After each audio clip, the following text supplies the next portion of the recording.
Welcome. This is David Boles, Human Meme. Today's topic, the Mirth of Sisyphus.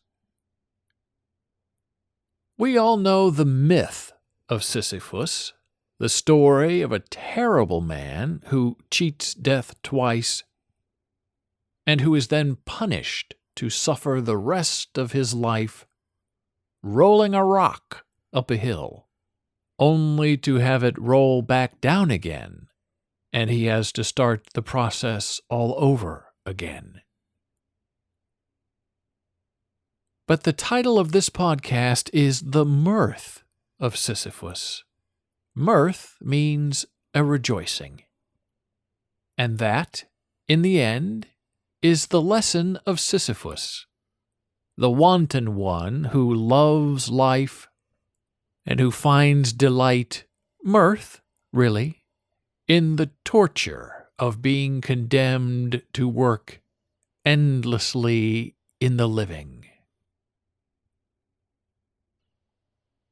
The existentialist philosopher Albert Camus wrote a book about Sisyphus and absurdity as an argument against suicide in dire times.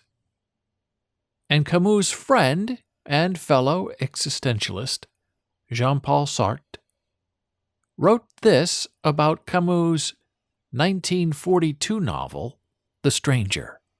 The absurd man will not commit suicide. He wants to live, without relinquishing any of his certainty, without a future, without hope, without illusions, and without resignation either. He stares at death with passionate attention, and this fascination liberates him. He experiences the divine irresponsibility of the condemned man. Sartre believed the real suicide was in the loss of all liberty. And so, some of us who are alive but not free are already dead, and we don't know it. And our death is by our own disposable hand and mismanaged heart. While against the idea of suicide, both Camus and Sartre believed it is still the choice of the individual. There is no God and no meaning beyond the self to command a life one way or another. The absurdity of life, they reason, is confirmation for the living of it. Camus' concordance with the purpose of life, living as long as possible and finding no honor in an early death, marked most of the work of his life. In Absurdity and Suicide, Camus wrote this: "Rarely is suicide committed, yet the hypothesis is not excluded. Through reflection, what sets off the crisis is almost always unverifiable. But if it is hard to fix the precise instant, the subtle step when the mind opted for death, it is easier to deduce from the act itself the consequences it implies. In a sense, and as in melodrama, killing yourself amounts to confessing. You continue making the gestures commanded by existence for many reasons, the first of which is habit. Dying voluntarily implies that you have recognized, even instinctively, the ridiculous character of that habit, the absence of any profound reason for living, the insane character of that daily agitation, and the uselessness of suffering. What then is that incalculable feeling that deprives the mind of the sleep necessary to life? A world that can be explained even with bad reasons is a familiar world. But on the other hand, in a universe suddenly divested of illusions and lights, man feels an alien, a stranger.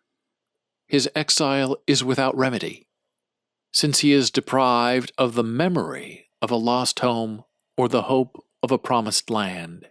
This divorce between man and his life, the actor and his setting is properly the feeling of absurdity. All healthy men have thought of their own suicide. It can be seen, without further explanation, that there is a direct connection between this feeling and the longing for death. And that reasoning leads us directly into the flighty depths of Camus' Sisyphus, the one who finds reasonableness and delight in the muck of life and consternation in revenge against the gods. Camus' The Myth of Sisyphus. All of Sisyphus's silent joy is contained therein. His fate belongs to him. His rock is his thing.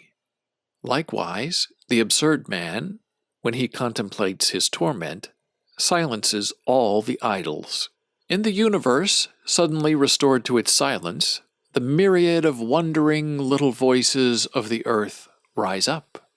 Unconscious, secret calls, invitations from all the faces. They are the necessary reverse and the price of victory. There is no sun without shadow, and it is essential to know the night. The absurd man says yes, and his effort will henceforth be unceasing. If there is a personal fate, there is no higher destiny, or at least there is, but one which he concludes is inevitable and despicable. For the rest, he knows himself to be the master of his days. And that subtle movement, when man glances backward over his life, Sisyphus returning toward his rock, in that slight pivoting, he contemplates that series of unrelated actions, which becomes his fate, created by him, combined under his memory's eye, and soon sealed by his death. Thus, convinced of the wholly human origin of all that is human, a blind man eager to see who knows that the night has no end, he is still on the go. The rock is still rolling. The divinity of all life is merited in the struggle. And Sisyphus is an interesting choice for us to consider as a hero of the living and as an argument against suicide, because he is a rapist and a coward and a liar and a deceiver and a thief, and he escaped death 2 times. Plus, Sisyphus is rumored to be the real father of Oedipus the king, which explains Oedipus's ultimate blindness and cleverness, but ruins the irony of the dramatic, tragic storytelling. And so we must find a clue in Sisyphus's punishment and his rock and his rolling. But how many times did he roll that rock up the hill? Rolling that rock for all of eternity is an interesting concept, except we're dealing with Sisyphus here. Sisyphus, who always finds a way out of any responsibility or punishment. And what if Sisyphus were on to the game of the gods and their love of a never-ending punishment? How many times would Sisyphus really roll a rock up a hill for himself against the fate of the gods? I argue exactly 1 time.